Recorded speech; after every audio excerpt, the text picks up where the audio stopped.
बिस्मिल्लाहिर्रहमानिर्रहीम। अस्सलामुअलैकुम। मैं हूं असद और आप देख रहे हैं असद इलेक्ट्रिकल। आज हम डिस्कस करने जा रहे हैं कि लोड शेयरिंग या पैरेलल ऑपरेशन के दरमियान जो हमारे जनरेटर्स के अंदर पावर फैक्टर का डिफरेंस होता है उसको हम किस तरह इक्वल कर सकते हैं या उसको किस तरह मेंटेन कर सकते हैं। जैसा कि हमने सामने सिंगल लाइन डायग्राम में दिखाया कि हमारे पास 3 जनरेटर्स हैं, जेन 1, जेन 2, जेन 3। तीनों की जो रेटिंग है वो सेम है, तीनों 1000 kVA के हैं। अच्छा, अब सेम रेटिंग के जनरेटर्स सिंक्रोनाइजिंग पर चल रहे हैं, लेकिन जब हम देखते हैं कि हमारे जो किलोवाट्स हैं उनमें इसी तरह पावर फैक्टर में और केवीआर में यानी कि रिएक्टिव पावर में तीनों जनरेटर्स में कुछ ना कुछ डिफरेंस होता है। मसलन जेन 1 को जब हम देख रहे हैं, अच्छा हम यहाँ पर फुल लोड की बात कर लेते हैं। मसलन 1000 kV का जनरेटर है जो कि जनरेटर का एक अपना पावर फैक्टर होता है 0.8, तो उसके हिसाब से 800 किलोवाट बनते हैं। तो हम मान लेते हैं कि 100% लोड पर चल रहे हैं, तो यहाँ पर 800 किलोवाट चल रहे हैं इस जनरेटर के ऊपर, और यहाँ पर जो पावर फैक्टर है वो 0.8 है, और जो केवीआर हैं उनकी वैल्यू 360 के अराउंड है। जब हम दूसरे जनरेटर पे देखते हैं वो भी 1000 kVA का है, जबकि जब हम उसके ऊपर लोड देखते हैं तो वो 900 किलोवाट चल रहा होता है।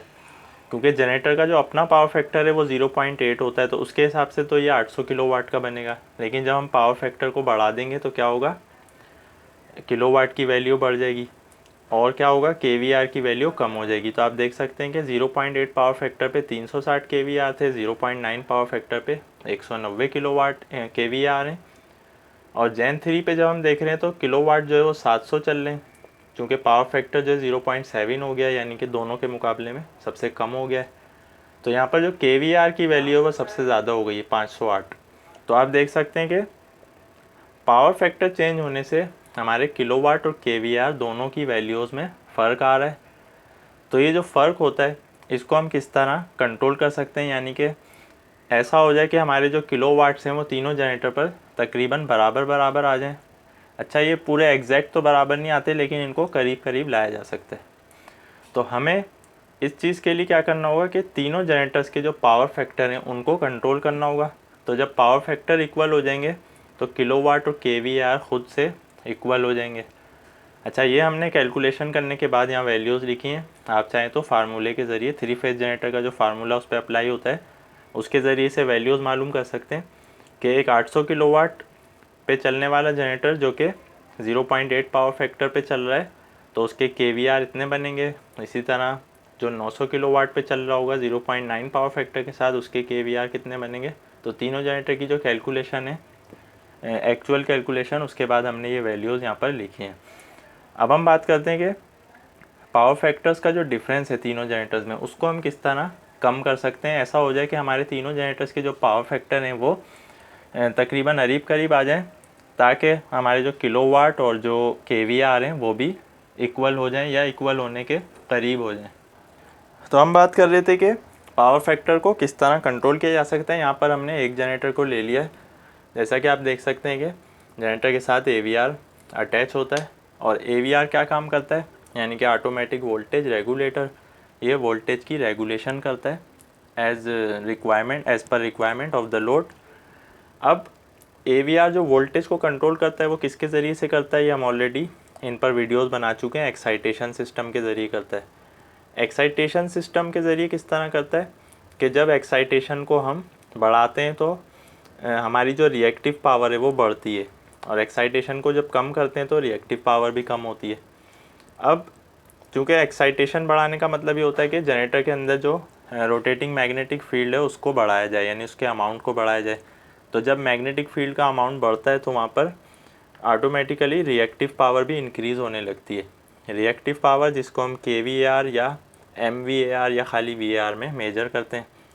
तो एक्साइटेशन बढ़ाने से रिएक्टिव पावर बढ़ती है, और रिएक्टिव पावर बढ़ने से क्या होता है, पावर फैक्टर हमारा लैगिंग की तरफ जाने लगता है, यानी कि कम होने लगता है। जैसा कि हमने आपको सिंगल लाइन डायग्राम में दिखाया कि जहाँ पर 0.7 पावर फैक्टर था वहाँ पर केवीआर सबसे ज़्यादा थे, और जहाँ पर 0.9 पावर फैक्टर था वहाँ पर केवीआर सबसे कम थे।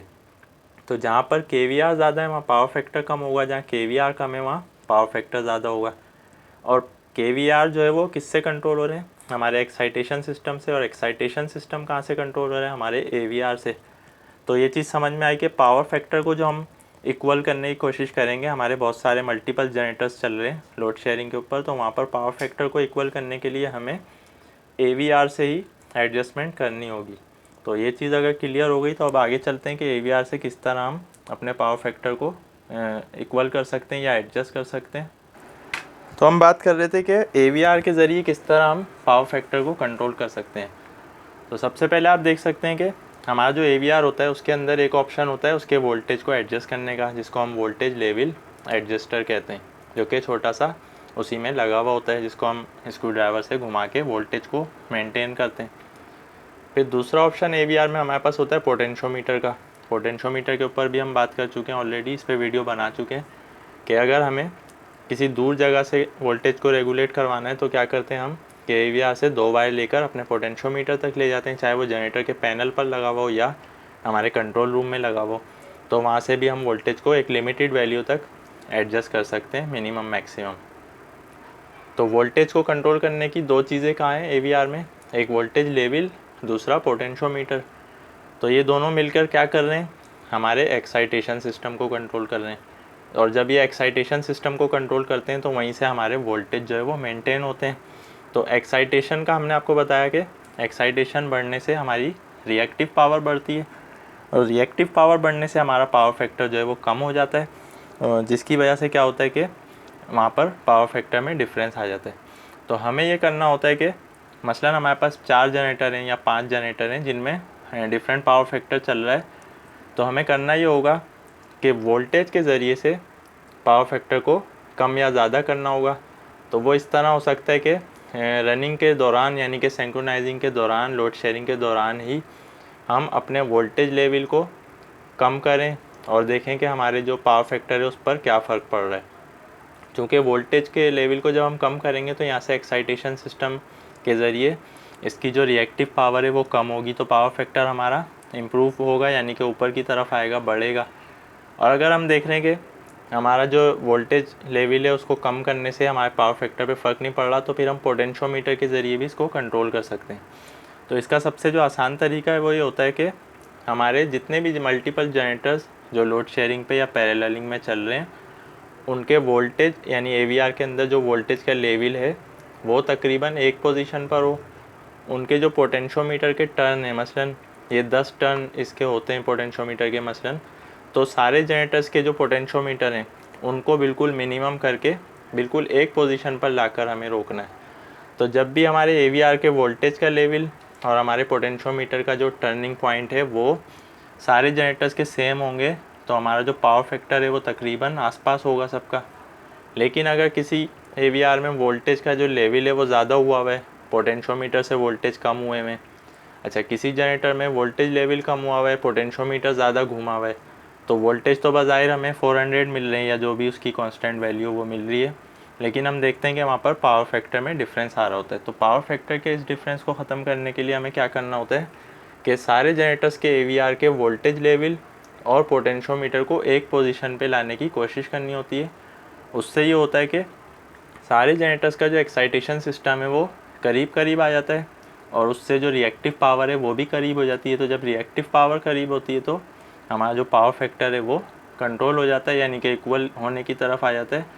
इस तरह हमारे जनरेटर्स पे जो लोड का डिफरेंस था किलोवाट्स का वो भी कम हो जाता है, KVR भी तकरीबन बराबर हो जाते हैं। तो पावर फैक्टर कंट्रोल करने के लिए सिर्फ़ और सिर्फ हमें वोल्टेज के ज़रिए से ही कंट्रोल करना है। अलबत्ता AVR में ड्रूप वगैरह के जो ऑप्शंस होते हैं उनकी भी ज़रूरत पड़ती है, लेकिन नॉर्मली उसको एडजस्ट करने की या उसको कम ज़्यादा करने की ज़रूरत नहीं होती, बल्कि वोल्टेज के ज़रिए ही हमें एक्साइटेशन सिस्टम के थ्रू KVR को कंट्रोल करना होता है। KVR जब इक्वल होगा तो पावर फैक्टर ऑटोमेटिकली उसके साथ साथ इक्वल हो जाएगा। तो उम्मीद है आज की वीडियो आपको पसंद आई होगी। फिर भी आपका कोई क्वेश्चन रह गया तो आप कमेंट में ज़रूर पूछ सकते हैं। इंशाल्लाह नेक्स्ट वीडियो में नए टॉपिक के साथ आएंगे। आज के लिए इतना ही, नेक्स्ट वीडियो तक के लिए इजाज़त दीजिए। अल्लाह हाफिज़।